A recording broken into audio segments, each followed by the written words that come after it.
Hey, good morning. Patricia Murphy here. It's Saturday. This is Seattle Now. It's election season, so today we're bringing you the first in a series of candidate debates hosted by KUOW. This week, we're looking at the candidates running for King County Executive. Whoever wins will lead one of the largest regional governments in the United States. The county executive oversees the sheriff's department, manages public health, transportation, public housing, and jails. And for the first time in 16 years, there isn't an incumbent on the ballot. Two county leaders are vying for the job. Soundside's Libby Denkmann hosted the two candidates, Claudia Balducci and Girmay Zahilay, for a debate at the KUOW studios. Today, we have two county leaders vying for the job. Claudia Balducci is a member of the King County Council. She represents District 6, which includes Bellevue, Mercer Island, and Redmond. She is an attorney who previously served as mayor of Bellevue. She was a Bellevue City Council member and director of the Department of Adult and Juvenile Detention for King County. And Girmay Zahilay is chair of the King County Council, representing District 2, which includes Skyway, Allentown, and the U District. He's also an attorney and founded the nonprofit Rising Leaders, which offers mentorship and leadership training for middle school students. Please join me in welcoming our candidates tonight to the debate. Thank you. So before we get going, I want to go through a few rules here. For each question, we are going to have 90 seconds for candidates to answer. For most questions, we will then include a 45-second rebuttal. And to keep track of the allotted time, we're trying to move this pretty quickly along. Voters are busy. They want to get down to business. If you go significantly over time, you might hear this. You also might hear this. Yep. Or even this. Nice. That's my favorite. Just some like Pacific Northwest classics to keep you on track. So everybody good to get going? Good to get started? Yes. Okay, let's do this. Question 1. This is a question from a listener, and we are already breaking format a little bit here because you're each going to have the same question and 90 seconds to respond. This one is about defining your differences. You're both county council members. You're both Sound Transit Board members. You're both lawyers. As the stranger wrote in their endorsement earlier this year, you are both, quote, pretty politically aligned and did a good job at least pretending that you love each other. So Sandra from Bellevue asks, what distinguishes you from each other politically? And if you had to pick one issue that defines your race, what is it? Girmay Zahilay, we are going to start with you, and you have 90 seconds. Thank you. Well, first of all, I do love Claudia, and I wish the best for her. I think she would make a great executive as well. It is real. The way that I define my campaign is one that is built around collective action. I'm running not just as me, but as my potential to inspire lots of people to work together to solve problems. And so when I think about it from that perspective, the requirement that King County is going to have to work with Washington State to solve some of our most intractable challenges. Our coalition includes the governor, the attorney general, and more state-level elected officials than any other candidate. If King County is going to have to work with our federal delegation to protect our region from the federal government, unfortunately, our coalition includes both Pramila Jayapal and Adam Smith. If we have to work with the King County Council on issues regarding the budget because they control the purse strings, I'm the only candidate endorsed by any current or former council members. If we're looking toward working with frontline communities who are impacted by the issues that we're seeing on a scale at a national level, whether that is immigrant rights or the assault on reproductive health care or the assault on workers, we have the support of Planned Parenthood Alliance Advocates, Pro-Choice Washington, One America, MLK Labor, representing 220,000 workers around the region. And so fundamentally, my campaign is not about me, it's about us and our ability to work together to solve problems. All right. And Claudia, same question to you. What distinguishes you from your colleague here, and what issue is at the forefront of your campaign? Thank you so much. I also want to validate the stranger's statement. We get along very well. We've been praised in formats like this. People will say it's so unusual to see opponents speak well of each other, but so it's a true thing. I think the primary thing that distinguishes the two of us is the record of experience and the ability to deliver results that I bring to this race. you're going to hear a lot of promises on the campaign trail, a lot of things that we have to do, a lot of big challenges. It's a $10 billion budget every year, and we have very big issues to challenge. Are we doing well enough on homelessness, on housing affordability, on public safety, on transit? These are big rocks that need to be pushed up very steep hills, and my background and my endorsements demonstrate that I have the ability to do that. So when we make promises, I will ask, how do you know that a candidate can deliver on that promise? If I'm known for anything, it's fighting and winning the Battle of Light Rail in East King County.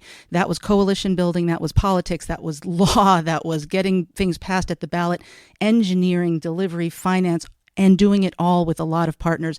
You can write it today. I was on that from concept to opening.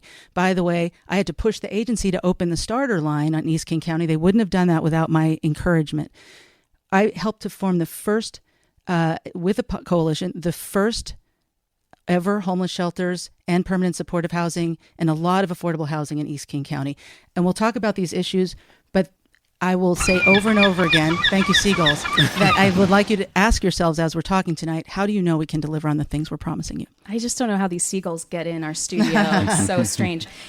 Let's talk about money. Last month, interim King County Executive Shannon Braddock warned that the county could see major reductions in funding in the coming years due to changes from the Trump administration. Federal cuts, including Medicaid cuts, could mean hundreds of millions in potential losses for King County.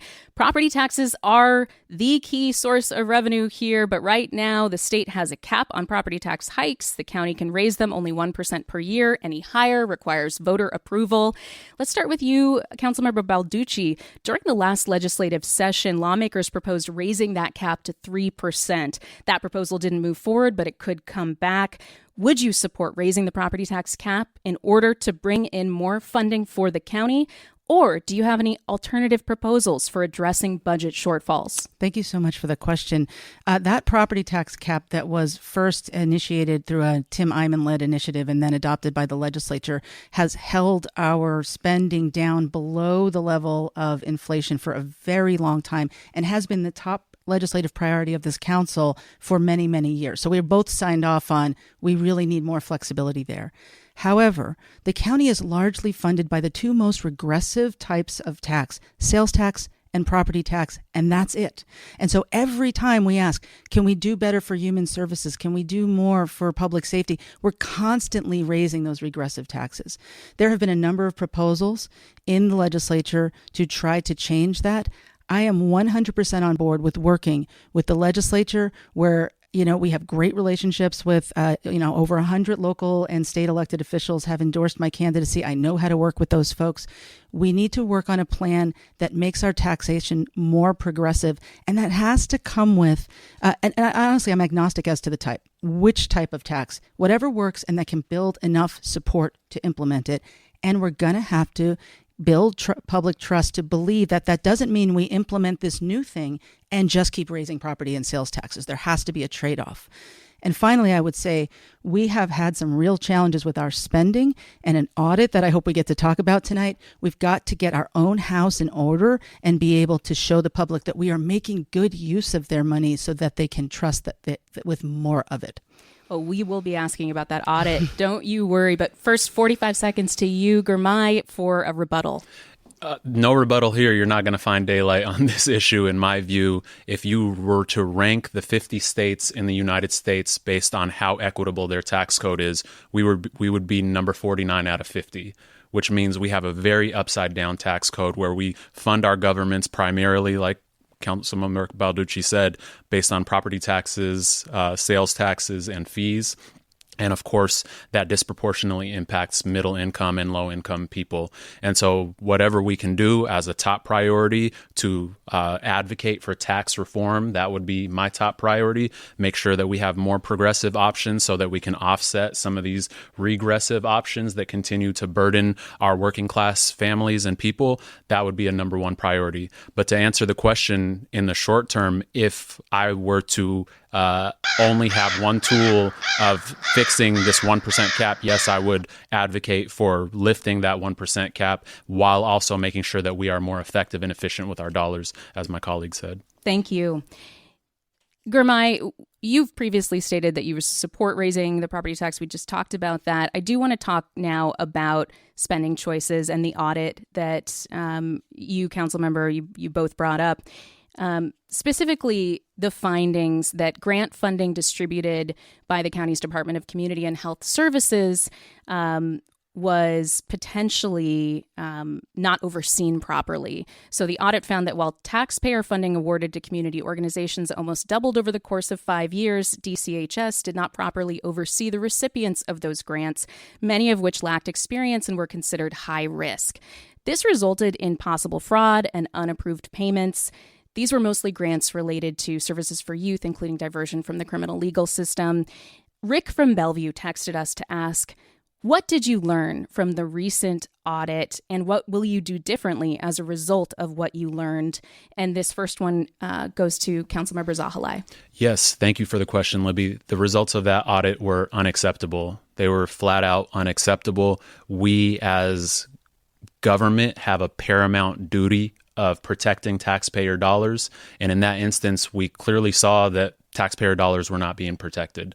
We need stronger financial controls. We need more accountability. We need more oversight. And we also need to be fair to the people who work at DCHS who do this hard work of distributing resources, because a lot of the issues were policy decisions. You know, we got lots of money from the federal government during the pandemic. We were trying to push it out as quickly as possible because people were struggling out on the streets. But it's unacceptable that more oversight was not promoted in that time. I released a plan long before the audit results came to fruition called King County Delivers, which is a plan exclusively dedicated to government accountability, efficiency, and transparency, because that would be a central theme of my administration. And now I have supported our colleague Councilmember Dunn's legislation to strengthen oversight and accountability, and even included some additional amendments to it to make sure that we push it even further. And through this budget season, whether I'm elected King County executive or not, I will be fighting for things like an Office of Internal Audit so that we can proactively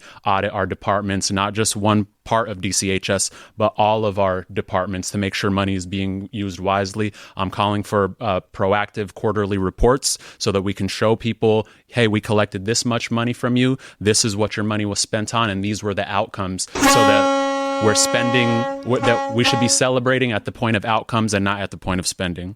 Councilmember Balducci, your response, you have 45 seconds. Yeah, thank you.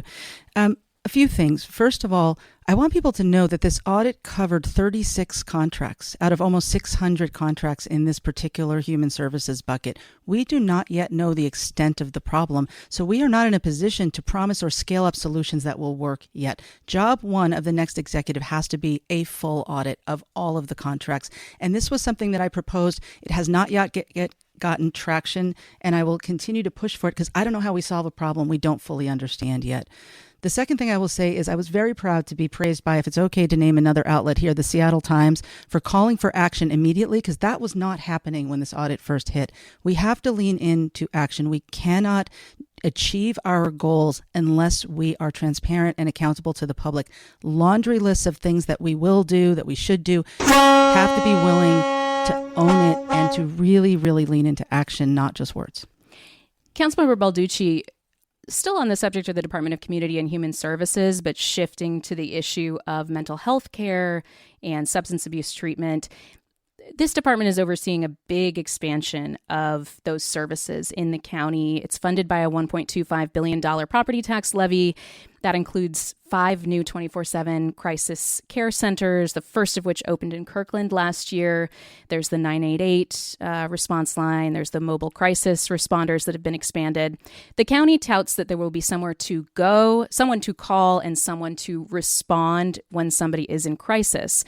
But that outlet, Seattle Times, they report that there are growing pains when these new programs have been integrated into what is really a fragmented web of like state, local, federal services, all of which generally don't share, especially medical records, which seems really hard.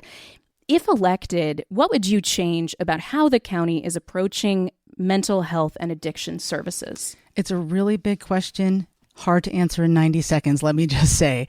But the Crisis Care Centers is a really wonderful innovation that is filling a need for people who are on the streets, who are in crisis, and who are saying, yes, I need help. The first one that was opened, I want to say I'm very proud, was actually a coalition of East Side and North End cities, some of them in my district, that I helped to fund initially. And county joined as a partner after the fact. We actually haven't turned a shovel of dirt on one of these yet. We still have to deliver. And the speed of delivery is a problem with King County, something the next executive has got to fix. We've got to deliver on our promises. There's a piece missing. To speak about the system, there's a lot missing, but one piece that's absolutely missing in this system is people who are in crisis on the streets and are unable to raise their hand and say, I need help now. When they are unable to manage their behavior or their crisis, then what? We have the jail and we have Harborview, and that's what we have.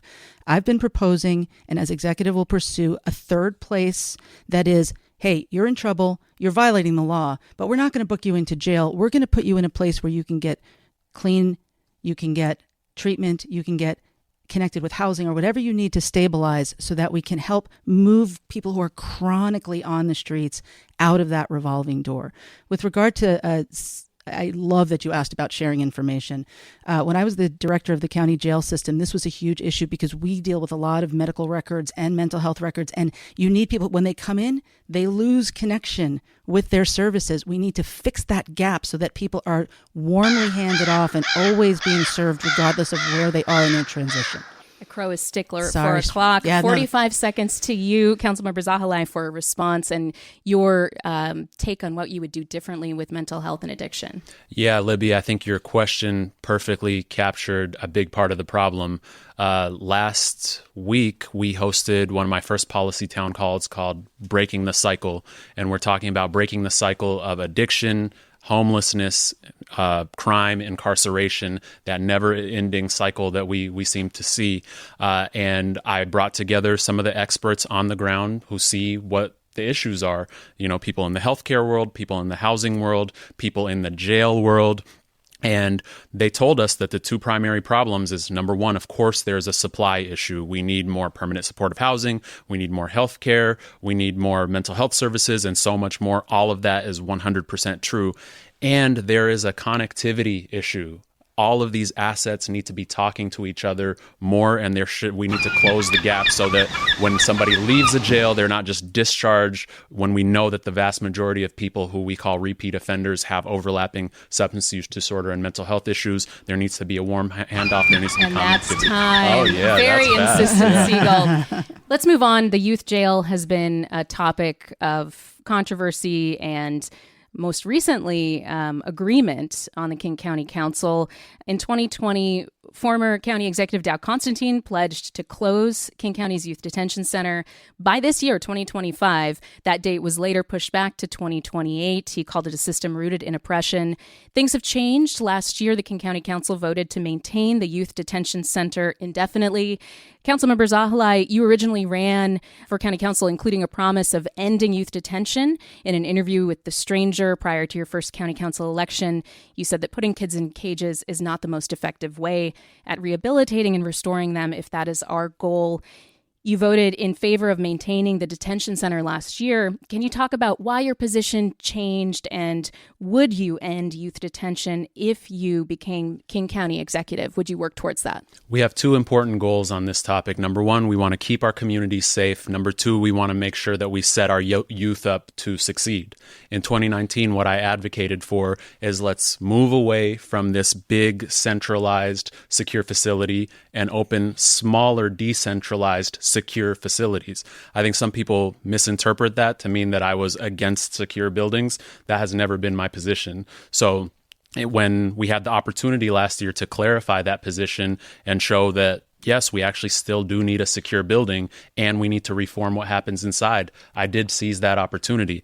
I think it's unacceptable when I go downstairs in the youth jail and the young people come out of there and tell us they're feeling dizzy and disoriented and unable to manage their anger when they get out of confinement. We know that there's data that shows us that youth brains are harmed by that kind of environment. So no, I do not want a youth jail that is just a baby version of an adult jail. We need to make it more therapeutic. We need to make sure it is integrated with community services. We need to make it more educational. And so transforming what happens within the context of a secure facility has always been my goal. And now I just don't want to do the trouble of citing smaller facilities and finding the budgets. That is a whole lot of trouble. And I think we can do that with the existing building that we have now. So if that's the evolution that you're describing, then yes, I have evolved on that. But still, we need to transform this, and we need to maintain a secure building for community safety reasons. Councilmember Balducci, I'm going to also give you 90 seconds on this question because it's a slightly different question. When the county announced a plan to end youth detention in 2024, that involved replacing it. And we talked about this just now. Councilmember Zahilay brought this up. It involved replacing the detention center with a receiving center and group homes. You said at the time that, quote, we ended up with recommendations that are actionable and implementable and likely to work. Why do you think those recommendations ultimately were not a solution for replacing the youth detention center? Was this a failure of imagination or process, or is it simply not feasible to actually end a centralized youth jail? Yeah. So I think this is an area where it's fair to say that there is that distinction between us that you were looking for. I have served as the director of the Department of Adult and Juvenile Detention. I worked within this system for much of my career. And my belief is that jails, like law enforcement, like courts, are all necessary infrastructure that we need in order to have a safe community when crime is happening, when people are harmed, when there's violence. But that is not how we get to a healthy community. You get to a healthy community by investing up front, by investing in young people and education and jobs and the things that make people successful and remove desperation. But I will say that quote is fun for me because I was talking about a plan, and the plan was called Zero Youth Detention. And I encourage people to go take a look at it. It was a plan put together by Dow Constantine. There were a lot of recommendations in that plan. Many of them we have implemented. Some of them we have not.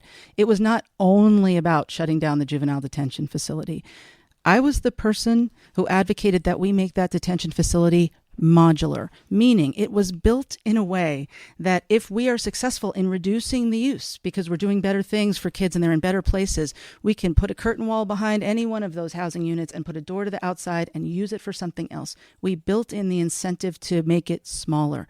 And I believe that that is what we should do. We should continue. When I started with King County, we had about 200 kids in juvenile detention every night. Now we have got less than 50, usually. We're doing the right thing. We are helping youth succeed and not locking them up. But we need to do more, and that's what I would do as executive. Just because this is one of the few places I think that we've heard a bigger distinction, I want to give you 30 more seconds to talk about this, Councilmember Zahilay, and then we'll also return to you, Councilmember Balducci, on this. 30 more seconds. Councilmember Balducci is saying that this is one of your biggest areas of difference. Do you agree? I don't think so. I didn't hear much of what I disagree with in her answer. And I want to reiterate that I agree that the biggest investments have to be upstream before young people come into contact with our criminal justice system. As somebody who grew up in South Seattle public housing, I've seen the many checkpoints for intervention in a young person's life that could have redirected them on a different path, on a healthier path, whether that's more after-school activities or more job opportunities or more mental health services or family reunification programs after a young person leaves their home. Those are all things we need to invest in. 30 more seconds to you, Councilmember Balducci. What do you mean that that's a point of difference? Well, I'll just say I have observed that my colleague did run for office on closing down the juvenile detention facility, did run on redirecting funding from police. And however you feel about where those policies or the politics were at that time, he has changed tremendously. I heard him say, I just held my first town hall with some experts. My colleague is in learning mode. I am in performing mode. I have been performing for over 2 decades. I do not need to learn on the job. And this is a big job to be learning on the job. So I would suggest that there is a difference in that way and in where we have been in our level of consistency. Moving on, because homelessness is always one of the top concerns for listeners and for voters, of course. In August, the Seattle Times reported that the King County Regional Homelessness Authority was investigating complaints against its CEO. Kelly Kinnison has been leading KCRHA for less than a year. and is the fifth person to hold the job since the authority was created. In recent years, KCRHA has shut down a signature program. The former CEO said that the organization had too many cooks trying to weigh in on what it can do. A listener who is also maybe known to the audience, Andrea Suarez of We Heart Seattle, texted in with this question about KCRHA. And we'll start with Councilmember Zahilay on this. How would you evaluate the effectiveness of that agency, and would you change anything? I would say that there are some criticisms that we have to be careful about in levying against the entity, because if we don't have enough permanent supportive housing, if we don't have enough emergency housing, if we don't have enough roofs on a supply side issue, that entity is never going to be successful. And so first and foremost, we have to continue to work to scale up all of those options. At the same time, we can't go out and ask the public and our regional partners to scale up those resources if they've lost trust in this agency, right? They have to see that it works. And so first and foremost, we have to show that it works. I think we need to proactively audit the entity to show that every dollar spent is resulting in a measurable outcome. More people leaving the street and into stable housing, staying in that housing for a significant period of time, getting the services they need to a point where they're reducing their emergency room trips. Those are the types of outcomes we need to look at. And I believe absolutely that we need to do a reset on this, because it's not going to be successful if our regional partners, our private sector, nonprofit sector, and the public are feeling like all they see is chaos and more HR issues. Those are all issues that need to be addressed. And so I am fully committed to the regional model. I think this is what we need. It's a regional issue, so we need a regional response. At the same time, we need to go on a countywide tour and make sure that all of our stakeholders have had their say on what it would take for us to get buy-in from all the stakeholders that need to be involved to make this a success, and then chart a new path. Just because this is such a big issue, and we're going to move on to the lightning round after this, let's give 90 seconds to Councilmember Balducci. Again, how would you evaluate the effectiveness of KCRHA, and what would you change? I'm going to come at this a little sideways, but I'll get there. I believe that this is one of the top issues that the next executive has got to do something about. It is a shame on our collective communities and country that we allow so many people to be suffering on our streets. I have been working on this for a very long time. I am proud to have spearheaded a sub-regional effort that created lots of homeless shelters, lots of permanent supportive housing and services in East King County where there was none before I became mayor. And that's the path. The path is to have alignment.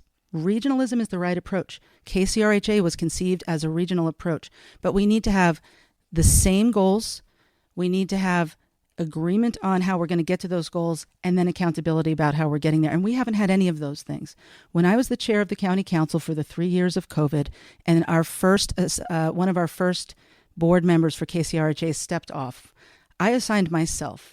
And I have been there trying to make KCRHA work, very close to it for a while. I am not sure if this agency as constructed can deliver. I don't blame the people there. I blame the fact that we spun it up very fast and said deliver, as opposed to being thoughtful and deliberative and setting that agency up for success. But we got to set whatever we're doing up for success. And I have been there ever since. When my colleague became the chair, he also assigned me to KCRHA. So I want to continue that work. I want to take the experience I have succeeding in this in another part of the county and build on those partnerships and success to make KCRHA what it should be. Thank you for those thoughtful answers. And we're going to move into a lightning round portion, because we are winding down here and we want to get to a couple more issues. The lightning round is going to be a little bit faster. So no, big, long. We're looking for generally one word. You might get away with a sentence. Try to keep it to one word. Where are the seagulls? So, we know what could happen if we don't. Yeah, that's exactly what could happen. Okay, so first question, we're going to start with you, Councilmember Balducci. Rate how Sound Transit is doing on a scale of 1 to 10. This is multifaceted. Too many courses in that question. We're doing great on some things. 10 on getting across the I-90 bridge. There's trains on it right now.